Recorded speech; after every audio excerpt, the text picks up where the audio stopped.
Today on the show, we're going to be discussing the book entitled Advance Your Swagger, How to Use Manners, Confidence, and Style to Get Ahead. I know some people that's over 50 that can still. Yeah, I think this book is valuable at any age. Yeah, I think so. Now, what do you think? Know. Do you believe? I mean, if you don't know, yeah, but Right. I basically see that it's geared toward people. I would think by the time you 30, you should have most of this down pat. Yeah, but that's what I'm saying. Well, here's my thoughts on that. But I want to You would think. You would think. Do you think that you can improve your style by reading this book? I think you can. I mean, and you're using this word style weird. Yeah. I don't know. Well, yeah, the word style is not necessarily the right word, but learning how to be appropriate in certain situations, you can learn that from this book. Yeah, you can. Whether or not you think it's stylish or whatever, it's saying, well, this is appropriate in this context. Yeah, essentially, you could distill this entire book down to about a list. Of bullet points. Yeah. And hand it out. I don't think so. I disagree. I don't think so. I disagree. I don't think so. And the only reason why I'm agreeing with Gavin, because I'm assuming that Gavin and I, most of what was in here, we knew already. So that's and I think that's what. But I'm not looking at it. I'm not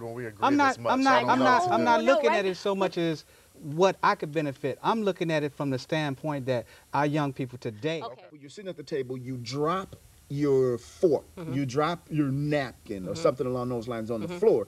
His tip was, don't pick it up. Right, I thought that was very good Just too. kick it under the table and ask the waiter for another one. What do you think? Is that a good tip or no?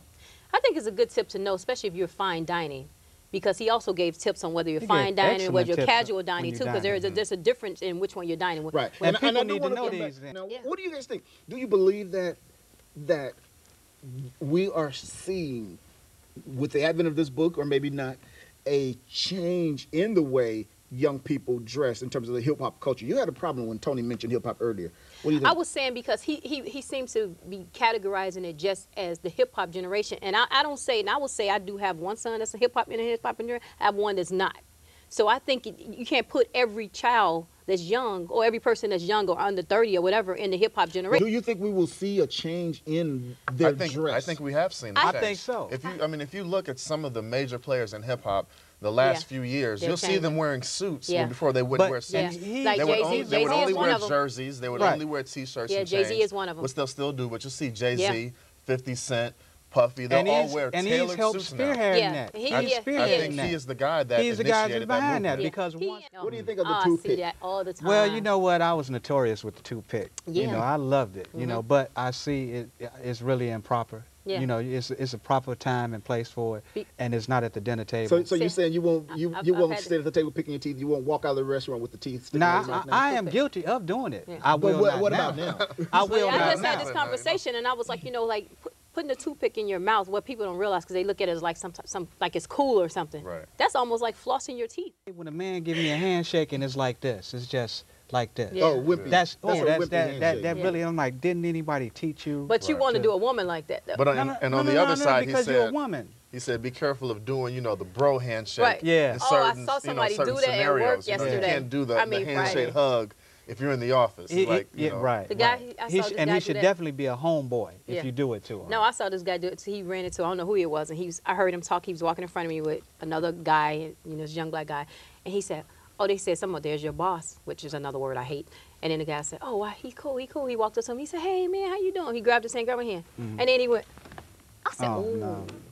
Not good. Ooh, that is not Do you good. give the book a thumbs up or a thumbs down, Gavin? I give the book a reluctant thumbs up. I think the information is good, but it's poorly written. Kim. Same, ditto. Tony. I give the books a thumbs up, and I think that Christmas is coming around. It'll make a nice gift for someone that could use it, whether you be 30, 50, or what have you. But it'll make a nice gift, I think, preferably to a young person. Yeah. I give this book 2 thumbs up. I thought this book was absolutely wonderful. I love the book. Let me ask you this. Gavin, we talked about, in terms of this author, he discussed this whole idea about eating extensively throughout the book. Now, one of the things that we had talked about earlier is eating watermelon. What do you think of that? Talk to me about that. I mean, I'm the type of person, I don't like to eat watermelon outside of the home just because of the stereotypes involved in it. That could be a whole nother book. I don't eat any melons. Seriously, I don't. Tony. Cantaloupe or any of them. I don't eat melons. watermelon, but if I was to eat it, I'd cut it up and put it on a plate or a bowl. I don't eat any melons. Even when you So it's okay to eat the watermelon with a fork and knife.